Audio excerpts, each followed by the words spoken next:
Anxiety is expensive, and I don't mean money. It costs you sleep. It costs you relationships.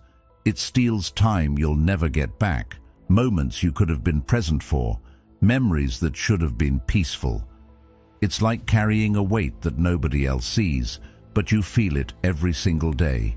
And the worst part, most of us think this is just how life is now.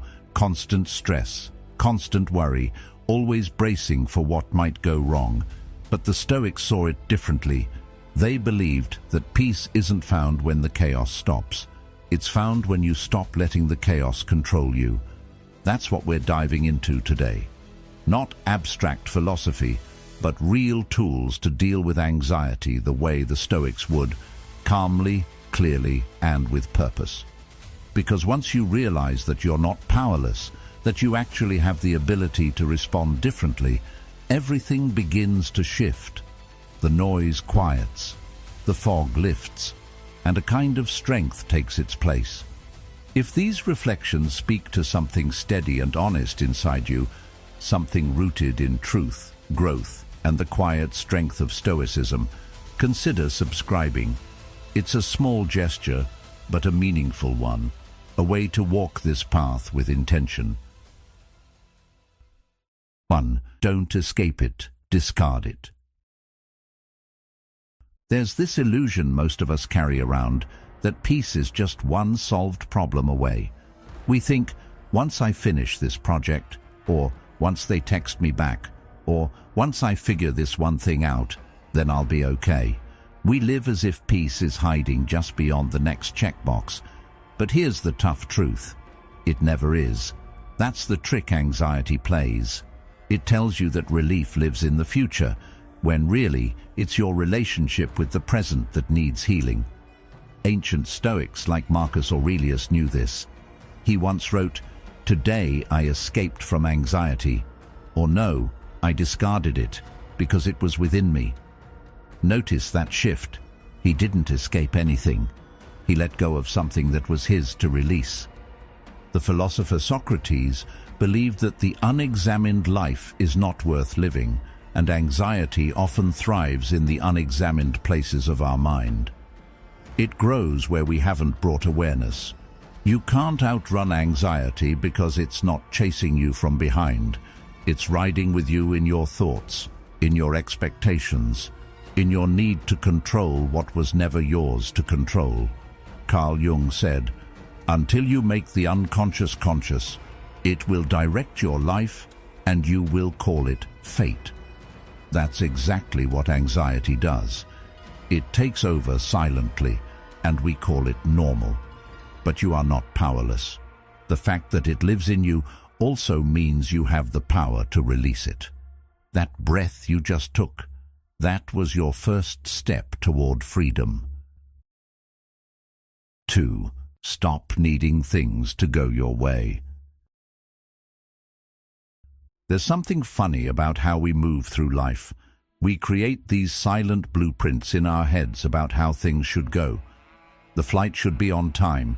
The meeting should go smoothly. The kids should behave. And when things veer off course, even just a little, our whole sense of stability wobbles. Why? Because we've tied our peace to a version of reality that never really existed outside our minds. But here's the kicker. Life has never promised to follow your plans. As the Stoics remind us, much of what happens in the world is not in our control. Epictetus said, "Some things are up to us, and some things are not." The sooner we learn to tell the difference, the lighter we feel. The ancient Greeks wrestled with this too. Plato once wrote that a good decision is based on knowledge, not on numbers. In modern terms, that means we shouldn't measure a moment by how perfectly it fits our expectations, but by how wisely we respond to it. Anxiety feeds off that need for control. It thrives in the tight grip of, "This must go my way."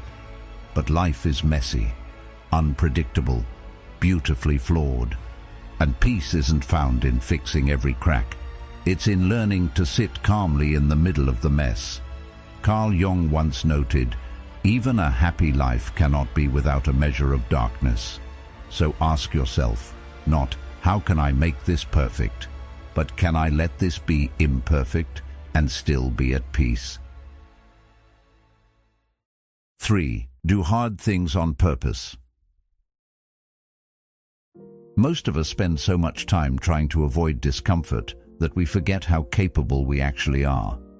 We tiptoe around the things we fear, failure, rejection, uncertainty, as if avoiding them will somehow make us stronger. But avoidance does the opposite. It builds the fear up in our minds, inflates it until it feels untouchable. The Stoics had a different strategy. They didn't wait for hard things to happen. They practiced them. Seneca used to sleep on the floor, wear rough clothes, and eat basic food even though he was wealthy. Why? Because he wanted to remind himself that he could survive discomfort. That fear shrinks when you face it directly. He asked himself, is this what I was so afraid of? And usually the answer was no. There's something powerful about choosing to do what scares you. Aristotle believed that courage isn't the absence of fear, it's the mastery of it, and you can't master something you're not willing to engage with. Fast for a day. Walk into silence without your phone. Speak up when you'd rather stay quiet. When you do this, you start to realize that the fear was mostly smoke and mirrors. As Carl Jung put it, what you resist persists. But when you look it in the eye, it changes shape. Anxiety thrives in the unknown. It loves vague what-ifs and half-seen shadows. But once you bring those shadows into the light, once you choose the difficult thing, you take your power back. Not because the fear vanishes, but because you're no longer running from it. 4. Walk it off. Some problems don't need solving, they just need space. You ever notice how you sit with a tangled thought for hours and get nowhere, but after a 10-minute walk, things suddenly feel lighter? It's not magic, it's motion. The Stoics believed the mind and body weren't separate. They were part of the same system. Marcus Aurelius, emperor and philosopher, found peace not just in writing meditations, but in moving through the world with awareness. When thoughts started to loop, he grounded himself in simple action. Nowhere can man find a quieter or more untroubled retreat than in his own soul, he wrote. But sometimes that retreat begins with putting one foot in front of the other. Aristotle was said to teach philosophy while walking. His followers were called the peripatetics, the walking thinkers. They knew what modern psychology now confirms. Movement changes how we think. It disrupts the internal noise, loosens emotional knots, gives your nervous system a moment to reset.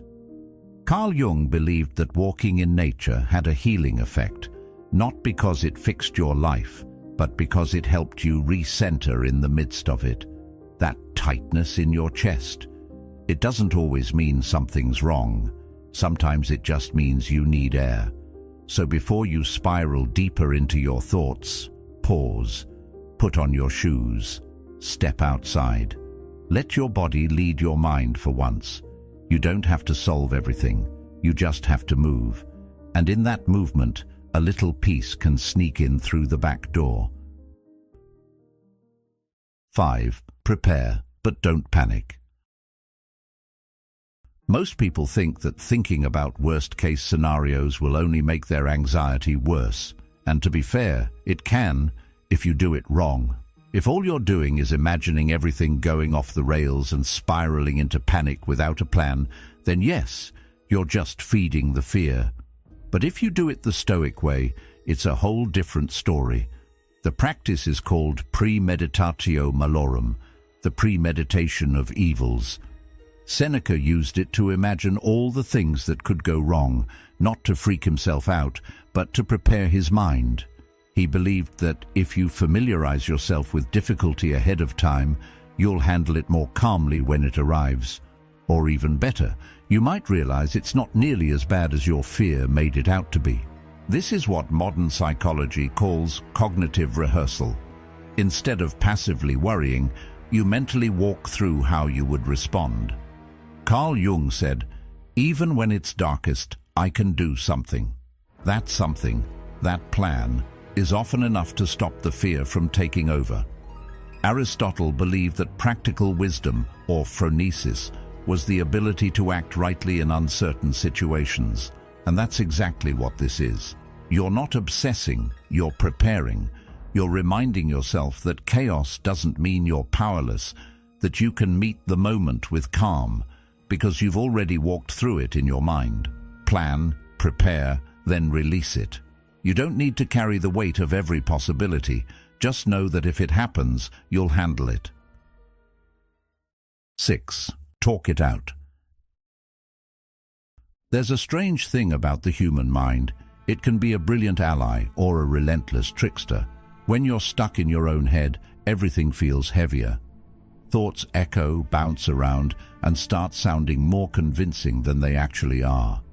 You replay a comment someone made, analyze the silence after a text, or predict an entire disaster off a single glance.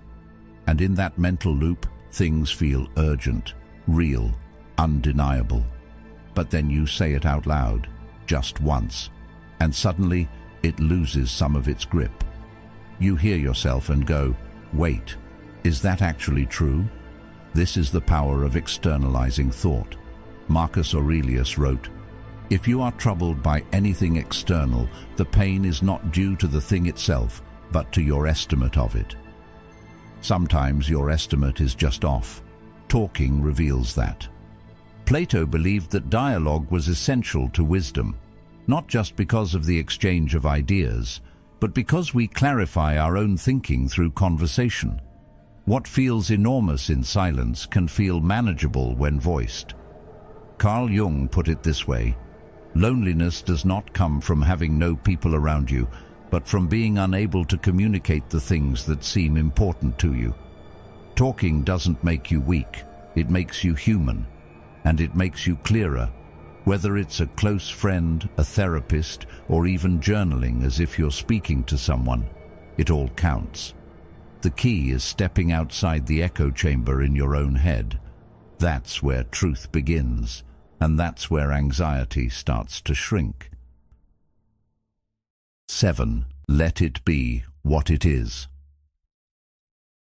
It's wild how quickly a small inconvenience can snowball into a full-blown emotional storm. One minor thing goes wrong. Maybe your coffee spills or your meeting runs late, and suddenly your whole day feels cursed. Not because of what happened, but because of how you layered meaning on top of it. Now you're not just frustrated, you're frustrated about being frustrated. You're judging yourself for overreacting, questioning your mindset, trying to fix a feeling that probably would have passed on its own if you'd just let it breathe. The Stoics had a word for this kind of inner chaos, pathos, uncontrolled emotion born from faulty judgment. Epictetus said, "It's not things that upset us, but our judgments about things." The delay didn't spiral you, you spiraled you. Socrates believed that clarity came from knowing what things are, and just as importantly, what they aren't. Most of the time, the problem isn't the situation, it's our resistance to it. Carl Jung once wrote, "What you resist not only persists, but will grow in size." Think about that. Every time you push back on discomfort, try to label or fix it instantly, you actually give it more weight. But there's power in not reacting, in just observing. When you let the moment be what it is, a moment, not a monster, you return to your center. Not everything needs your analysis. Not everything needs your energy. Let the feeling rise, notice it, and let it float by like a cloud. That's not avoidance, that's wisdom. 8. Love what happens. There's a quiet kind of strength in people who don't flinch when life gets messy. They get hit with setbacks, disappointments, heartbreaks, things they never asked for, and somehow they don't just survive it, they seem to grow from it. They're not cold or emotionless, they're grounded, rooted, like they've made peace with something most of us are still resisting. That's the heart of amor fati, the Stoic idea of learning to not only accept what happens, but to love it, not in some naive, toxic positivity kind of way, but in a deeper, almost spiritual sense. The understanding that what you face isn't punishment, it's preparation. Marcus Aurelius wrote, "The impediment to action advances action. What stands in the way becomes the way." In other words, the obstacle isn't the enemy, it's the path. This isn't about tolerating hardship with a fake smile. It's about looking at your circumstances, even the unwanted ones, and asking, what strength is being forged here? Carl Jung said, "The greatest and most important problems of life are fundamentally unsolvable. They can never be solved, but only outgrown." That's what embracing fate looks like, trusting that what's difficult today might be the very thing that evolves you. Plato taught that the soul grows through struggle, through friction, through tension. Maybe that's why some of the wisest people you'll ever meet have been through the fire. Not because they escaped it, but because they used it. Amor fati is a quiet decision, to stop running from what is and to rise with it instead. 9. Nature doesn't rush, and neither should you. There's a certain stillness you can only find in nature, the kind that doesn't need permission or explanation. When you step outside and let your eyes adjust to the rhythm of the natural world, something inside you slows down too. You start to notice the way the trees just stand there, doing their thing without urgency. The sky doesn't apologize for changing color. The stars don't panic about being late. And in that space, in that silence, you're reminded of something crucial. You were never built to live like a machine. You're not meant to be running non-stop, filling every second, measuring your worth by how productive you are. As the Stoics might put it, nature itself is a form of wisdom, one that doesn't shout but whispers. Marcus Aurelius often found comfort in the natural order of things. He reminded himself that everything has its cycle, its season, and that resisting this truth only creates unnecessary suffering. "Observe how the stars move in harmony," he wrote, "and let that rhythm guide your own inner life." Plato also believed that beauty, especially in nature, has a moral function. It brings the soul back to balance. That golden light at dusk, that quiet before sunrise, it's not just pretty, it's healing. Carl Jung once said, "The world will ask you who you are, and if you don't know, the world will tell you." But nature doesn't ask. It just is. And in learning from it, we return to ourselves, not as performers or checklists, but as living, breathing beings with a right to pause. 10. Control what you can, let go of the rest. We spend a surprising amount of energy trying to control things we never had a grip on to begin with. We replay conversations, worry about how someone perceived us, or try to predict outcomes we have no say in. It's exhausting. And worse, it's pointless. The Stoics understood this long before modern psychology gave it a name. Epictetus said it clearly. Some things are up to us, and some things are not. That line alone could change your life. Because once you really let it sink in, you start to feel lighter. Not because your problems disappear, but because you stop carrying the ones that were never yours to carry in the first place. Socrates believed the key to a wise life was knowing what you don't know. And part of that humility is realizing that you don't control other people. Not their moods, not their opinions, not their actions. But you do control how you respond. You control whether you show up with integrity, whether you choose patience over panic, whether you put your energy into what moves the needle or what drains you dry.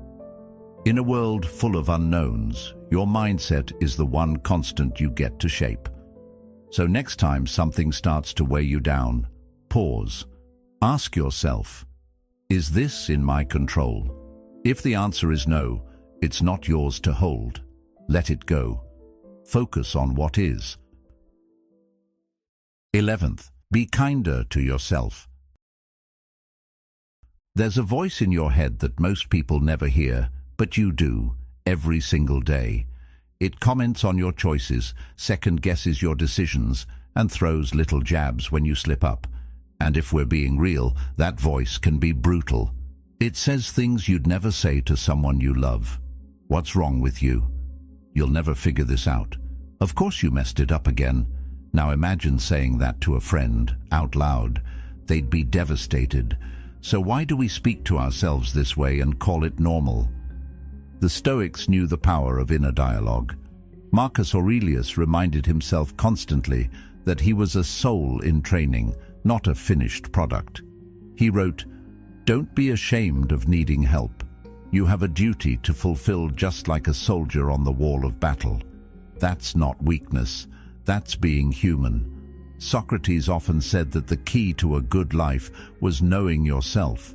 But knowing yourself doesn't mean tearing yourself down every time you fall short. It means understanding your flaws and still choosing compassion. Carl Jung once wrote, "The most terrifying thing is to accept oneself completely," and that's what most of us avoid. We think harshness leads to growth, when in reality, it usually leads to shame and paralysis. Real growth starts with kindness, the kind that holds you accountable without cruelty. So next time that voice pipes up, pause. Talk to yourself like someone worth protecting, because you are. And no one needs your kindness more than the person you spend every moment with. You. 12th, don't suffer. Twice. The mind is brilliant, but left unchecked, it can also be a cruel storyteller. It drifts into the future and starts writing tragedies that haven't happened yet. You rehearse a conversation that might go wrong. You imagine a plan falling apart. You feel the emotions of something that hasn't even occurred, fear, shame, regret, before there's any actual reason to feel them. That's the cost of anticipatory suffering. And the Stoics had a name for this kind of self-inflicted torment. Seneca warned, "We suffer more in imagination than in reality. You end up paying interest on a debt you may never owe." Socrates believed that wisdom began with understanding what we do not know, and the future, by its very nature, is unknowable. Yet so often we live as if worst-case scenarios are a guarantee. We confuse preparation with prediction, but there's a clear line between being ready and being consumed. Carl Jung said, "Neurosis is always a substitute for legitimate suffering." When we spin in anxiety, we're often avoiding the actual moment, the real challenge, by obsessing over imagined ones. Aristotle taught that the wise person acts with reason and moderation, not fear. So yes, make the plan, think it through, be responsible. But then, let it go. Don't carry pain that isn't yours yet. Don't lose sleep over events that may never happen. Reality is enough to deal with. And if something does go wrong, trust this. You'll meet it with the strength you've built, not before, not after, but when it matters most. 13. Don't believe every story you tell yourself. It's wild how quickly our minds jump from a single moment to a sweeping conclusion.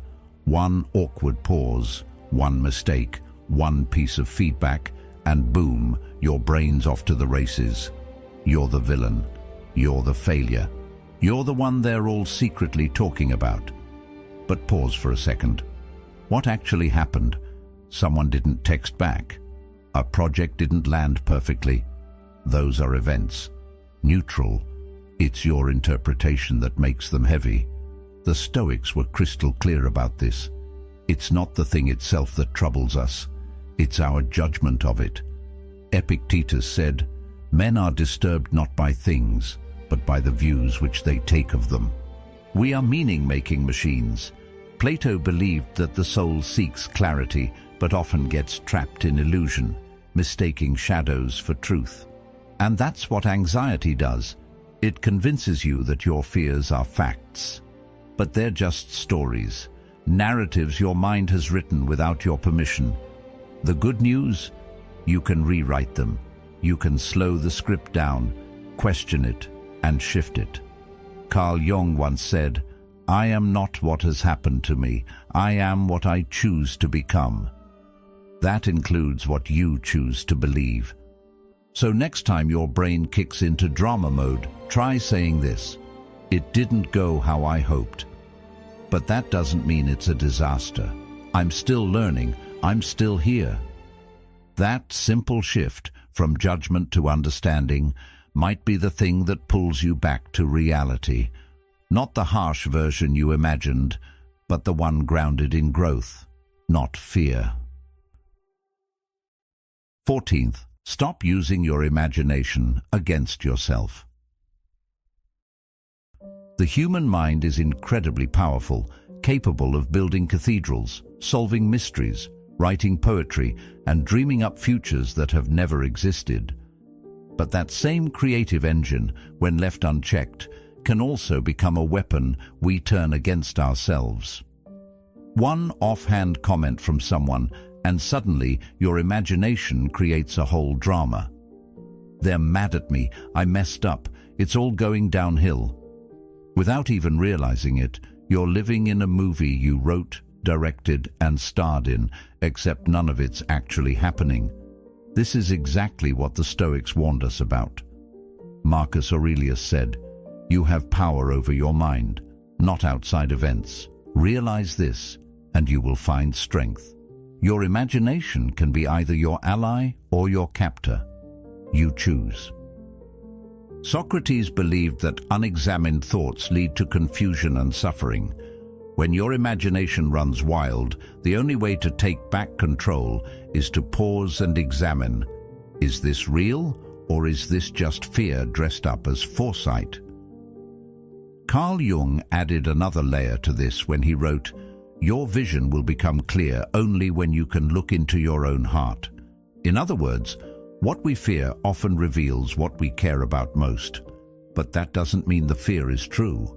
So try using that same creative energy for something better. Picture things going right. Imagine strength instead of failure, connection instead of rejection. Start telling yourself stories that serve your growth instead of stories that feed your fear. You're already a powerful storyteller. Now it's time to write something worth living. 15. Keep a reminder close. It's easy to feel overwhelmed when life hits you with too much at once. Deadlines, expectations, conversations you haven't had yet. Suddenly, your mind starts racing, your chest tightens, and you feel like everything needs your attention right now. But that's rarely true. Most of the time, what you really need is a pause, a check-in, a way to cut through the noise and come back to center. That's where the Stoics were masters. Their answer to chaos wasn't to control everything, it was to control themselves. Epictetus boiled it down to a single powerful question: is this within my control? It sounds simple, but try it the next time your anxiety kicks in. You'll notice something. Just asking the question gives you space. If the answer is yes, if there's something you can do, then do it. Take action. Even a small step forward makes the fear smaller. But if the answer is no, if the outcome is truly out of your hands, that's when you breathe. That's when you release it. Not because you don't care, but because you choose not to carry what isn't yours. Aristotle once said that clarity of purpose brings order to the soul, and that's what this question does. It cuts the clutter. Carl Jung wrote, "I am not what has happened to me. I am what I choose to become." That choice starts with awareness, so make it your mantra. Stick it on your wall. Ask it daily. Is this in my control? That question is your compass. Let it guide you. 16. Don't let it change who you are. It's one of the hardest truths to accept. You don't get to control what life throws at you. People will lie. Plans will fall apart. Some days will knock the wind out of you for no clear reason. And yet, there's a kind of power hiding in that chaos. A choice that no one can take from you. The Stoics believed that true damage isn't caused by events themselves, but by how we let them shape us. As Marcus Aurelius said, "You have power over your mind, not outside events. Realize this, and you will find strength." That means no matter what happens, your character is still yours to protect. Aristotle taught that virtue lies in action, not reaction. Courage, kindness, patience, these aren't automatic. They're choices made under pressure. You can lose the job, be betrayed, miss the opportunity, and still decide not to become bitter or hard. You can feel anxiety rising and still choose not to let it rob you of joy. That doesn't mean ignoring what hurts. It means refusing to let pain rewire your values. Carl Jung said, "I am not what happened to me, I am what I choose to become." It's easy to let life make you cold. It's easy to let fear or resentment become your default mode. But it's a far greater act of strength to stay grounded in who you are, even when life tries to shake you loose. That's where real freedom lives, not in avoiding suffering, but in refusing to let it define you. 17. Forget what they think. We spend so much of our lives performing, quietly adjusting who we are just enough to avoid judgment, saying what sounds acceptable, holding back what feels real. All because we've given strangers, some we barely know, this incredible power, the ability to define our worth. But here's something the Stoics understood deeply. No one's opinion of you can change who you actually are. Their praise doesn't add to your value. Their criticism doesn't subtract from it. Marcus Aurelius once said, "It never ceases to amaze me. We all love ourselves more than other people, but care more about their opinion than our own." Let that sit for a second. Socrates taught that the good life is built from the inside out, not by chasing the approval of the crowd, but by aligning your actions with your values. Did you act with integrity? Did you do what you knew to be right, even if no one clapped for it? That's what matters. Not applause, not validation, just the quiet, solid truth of having been honest with yourself. Carl Jung said, "The privilege of a lifetime is to become who you truly are." But you can't do that if you're constantly shape-shifting to meet everyone else's expectations. The goal isn't to impress. The goal is to be real. And here's the twist. Once you start living that way, you realize something powerful. The only person who needs to be proud of you is you. Everything else is just noise. No matter what life throws your way, remember this. Peace isn't found in control or perfection or other people's approval. It's found in how you choose to respond. That choice is yours, always. If today's reflection stirred something in you, there's another video waiting on the screen that might take you even deeper. Give it a watch. And truly, thank you for being here,